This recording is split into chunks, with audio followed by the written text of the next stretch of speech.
It's been a long week. A long week as investigators tried to piece together the murder of pregnant Shanann Watts and her two precious girls. A 2-day investigation revealed Chris was actively involved in an affair with a co-worker, which he denied in previous interviews. The now 51-year-old reportedly proclaims, "It's horrible. I was a total blank to be having sex outside our marriage."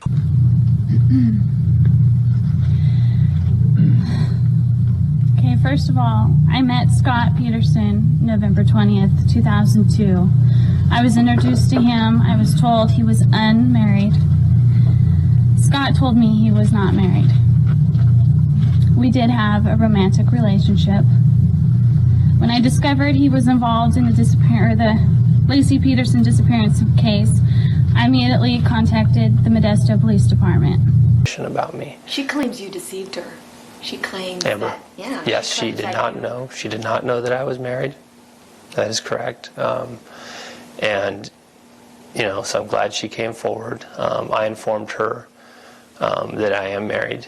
And Lacey's disappearance shortly after, Christmas Eve. It was a couple of days after Christmas Eve. I don't know the exact date. The girl I'm married to, her name is Lacey. She disappeared just before Christmas. I deserve an explanation of why you told me you had lost your wife and this was the first holidays you'd spend without her. This has to be the biggest coincidence I have ever heard of. I mean, are you psychic? You predicted your wife would be missing? How did you lose her then, before she was lost? There are different kinds of loss, Sam. That was the start of the relationship. When you look forward to hearing from somebody and seeing them again, and that, that excitement's there, and you could, it all felt very good. I got nightmares in my head, I fear. Thoughts build up until I can't feel. My mind fills up into a creature, and it haunts me somewhere much deeper.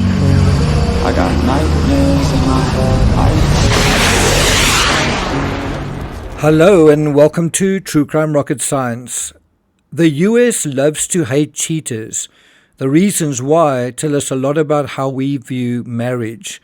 That is from an article from Vox.com titled The Uniquely American Panic Over Adultery. And I've definitely experienced that, especially in terms of the Chris Watts case. Americans have long considered cheating one of the worst things you can do to another person that doesn't end in jail time.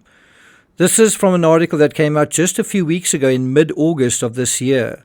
Americans may feel strongly that this is true, but I have a sense others, Europeans for example, feel quite differently. I suspect South Africans feel quite differently too.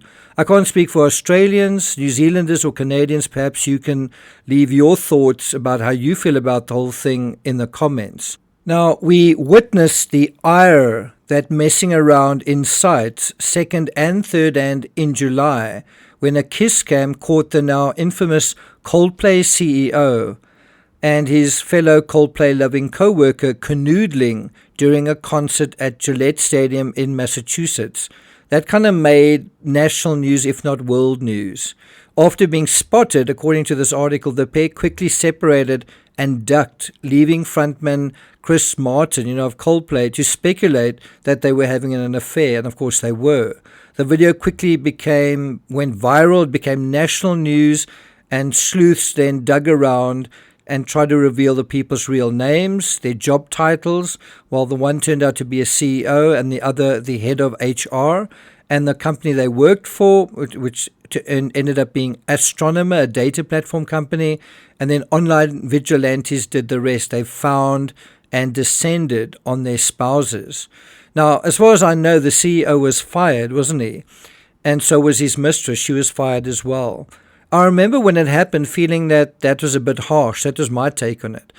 If it's not illegal to have an affair, society certainly seems to sanction it pretty harshly. Well, depending on where you are, and we're going to deal with that in a moment. But before we get to that, if you haven't subscribed to the channel, please do. If you're finding this analysis kind of different, interesting, it's you might be saying, is this true crime? Well, a lot of people that followed the phone data review on the Chris Watts case, this is where the conversation, where the discussion ultimately took us, is to what we actually think of adultery as a theme in terms of the aftermath of the Chris Watts case.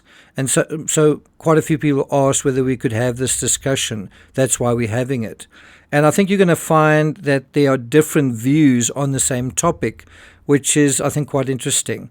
If you're finding this discussion worthwhile, please do hit the thanks button and let's get started. So I said, depending on where you are, society may sanction adultery quite harshly or not. Think about it. Prince Charles infamously cheated on Lady Diana, and he is still Prince Charles. He wasn't fired. Actually, Prince Charles is King Charles now. And, memories of that infidelity is barely there these days. Do you think Mrs. Parker Bowles was a factor in the breakdown of your marriage?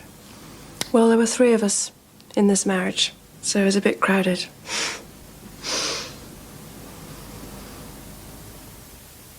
Whatever in love means.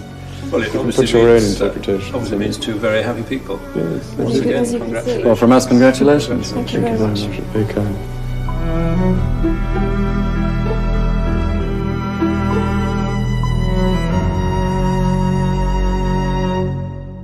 But if we apply the Coldplay calculus, shouldn't Charles have been fired as well? Instead, he's now married to the woman he cheated with. His former wife, poor Diana, is no longer with us, and Camilla, the former mistress, is the current Queen of England of all things. So there you have it, a far more relaxed approach to adultery, even in stodgy England. So what is going on in America? Is that the right way to treat this whole subject matter? According to this article in Vox.com just from a couple of weeks ago, adultery is still the big bad thing we can all agree on. Why exactly though? Since 2001, Gallup has surveyed Americans about behaviors they find immoral, and cheating has consistently been in the gutter, neck and neck with cloning humans, as 89% of respondents in 2025 said it's morally wrong. That percentage is the same as when the survey was first conducted 24 years ago. It's risen as high as 93% and fallen, but the lowest that figure has ever been was still 85%, where 85% of respondents declared that cheating was unacceptable back in 2023. Now, I certainly wouldn't disagree with that. Cheating is definitely not right. It's definitely morally wrong. But there seems to be a much higher degree of indignation in America than in other countries. And this suggests that people in America don't cheat because they disagree with it so much, and people in, say, Europe do cheat because they don't disagree with it so much. Do you think that that assessment is true? Do you think Americans themselves they feel that adultery is wrong to such an extent that they don't commit adultery? Now, according to the article, we can see this attitude in our simple aphorisms: if they'll cheat with you, they'll cheat on you, and once a cheater, always a cheater. But in Europe, especially countries like Scandinavia, extramarital affairs aren't tethered, as Vox.com puts it, to one's moral standing. So in other words, if you have an affair, it doesn't mean that you are morally bankrupt or a horrible human being, right? And so non-monogamy isn't a sign of moral failure in certain places and in certain contexts. Prince Charles. Okay, so what is the American approach to morality, especially in terms of marriage? Well, 53% of respondents said that they had been cheated on. This is in America, with 33% responding that they had been the cheater. That's about a third of people sampled. Suffice it to say, these numbers might be an undercount, given that many people may be reticent, may be embarrassed, may be ashamed, especially in America, to divulge a potentially embarrassing and intimate admission to another human being, let alone a pollster. So one does wonder, what are the true figures of adultery in America, given how Americans seem to feel about it? And so how do we reconcile this tension? If something is morally wrong, why are there still so many people who cheat? Why are there people who seem to think this is really not right? It's a horrible thing to do.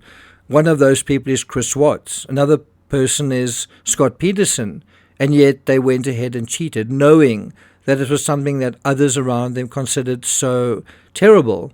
Again, how do you reconcile it? Well, if I may be so bold to refer to my coverage of the Chris Watts case, I've seen people going crazy for years now. I've even seen one channel that has devoted himself and seems to be making a decent living just covering the myth that Kissinger must be involved in the murders. And what is happening is that channel is tapping into the apparently infinite well of American indignation at infidelity. From the sidelines, I can't help wondering, what fairy tale world are you guys living in? Many people have been the victims of cheating. I was in my last relationship. But if I feel the same indignation, I'm not going to feed it by bleating about how unfair it is. Anyway, back to the article. And I think this is in reference to someone in charge of a dating website. He believes that the American relationship to cheating doesn't make much sense on paper, but then he compares people in America to children who hate to be told no. The more you tell the kids that they shouldn't, for example, touch a hot stove, the more inclined they are to put their hands in it.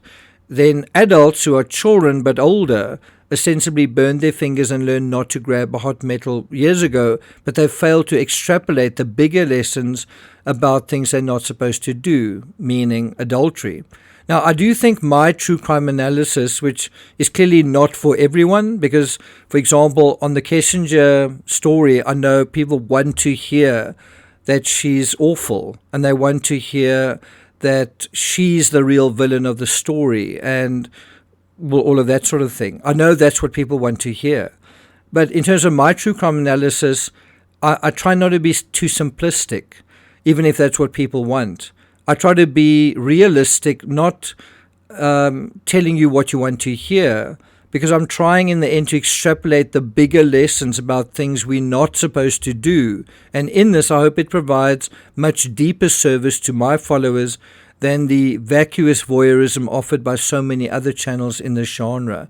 Back to the article, he also says that the most vocal, this is really interesting, the most vocal anti-adultery advocates tend to be the biggest cheaters. So there's this hypocrisy in true crime, just as there is in this whole subject of adultery in America.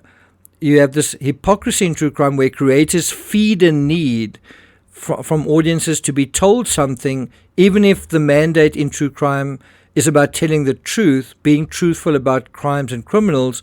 Instead, they veer off into the more profitable options, which is sensationalize the crime and exaggerate it, turn victims into saints. Another example of our common hypocrisy. And nowhere is this more evident than the Watts case, where the true villain somehow becomes the mistress, and the evidence no longer needs to be real, just believed in order to be valid. These are dangerous appetites to feed because they feed into our own complexes, where we want to be assured that our problems are simply and clearly the fault of somebody else, and that there's nothing we can do besides wag our fingers. So, for example, if Shanann had found out that Chris Watts was cheating with Nicole Kissinger, would she have blamed herself? Would she have blamed him? Or would she have blamed the mistress? And I think the easiest person to blame would have been her. But where is the real source of the problem? Well, we get an instant sense of satisfaction from that, from blaming somebody else. All the while, you're simply digging yourself deeper into a hole, right? A hole that you're digging for yourself.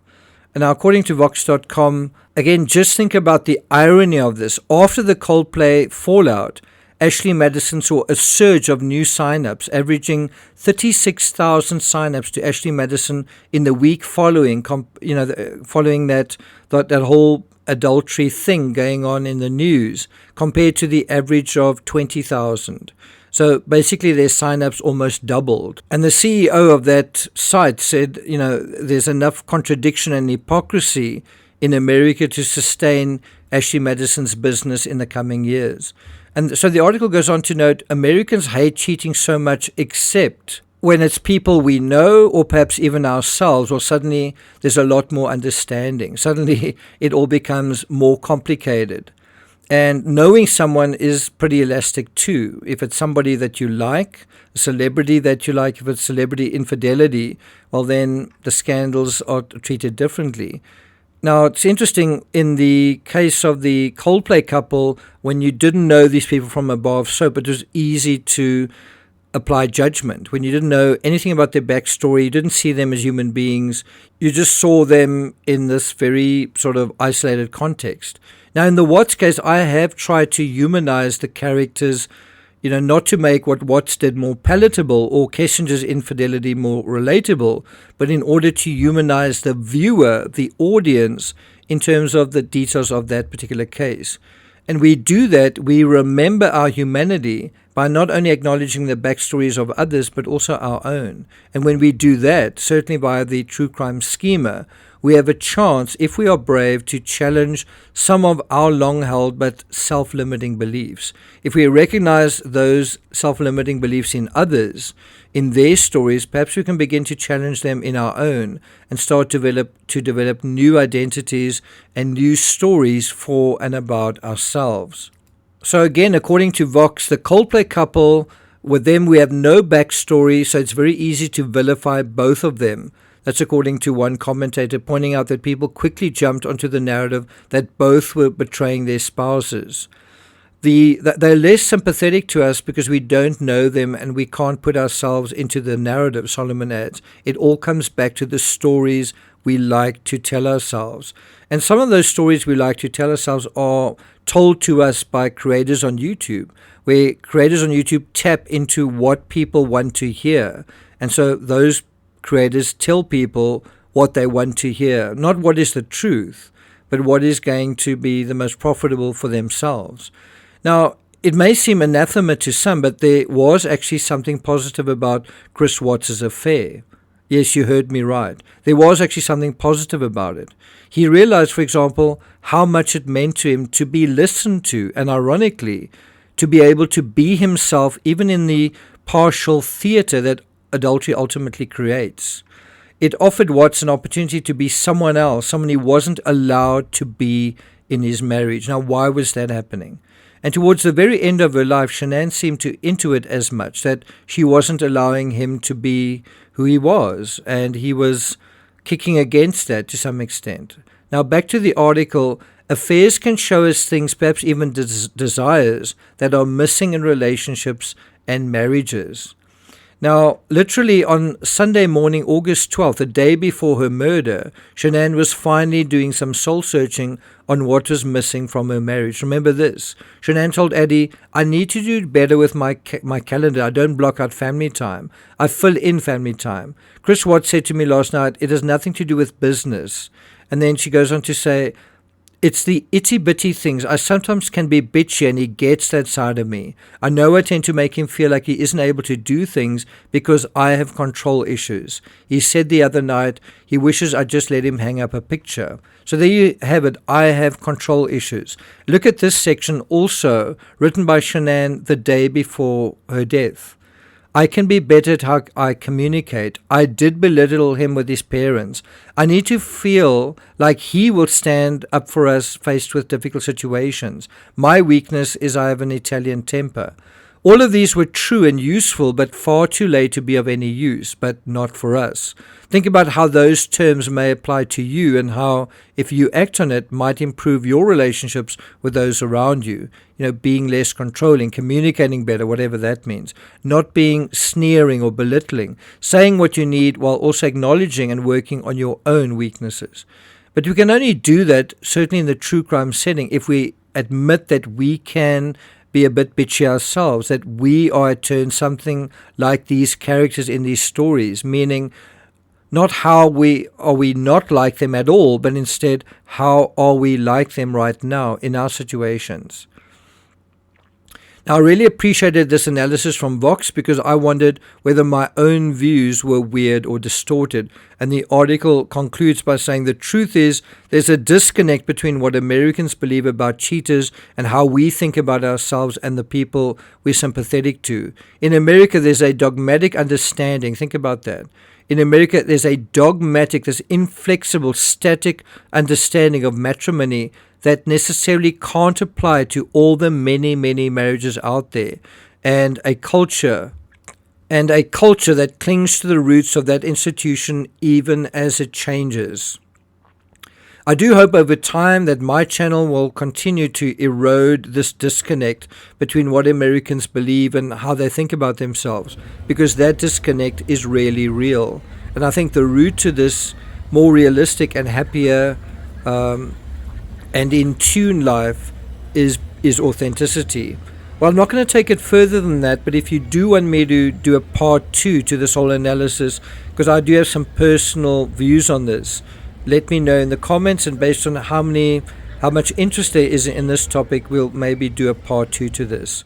So thank you for listening. Let me know what you think in the comments, and I'll see you guys next time.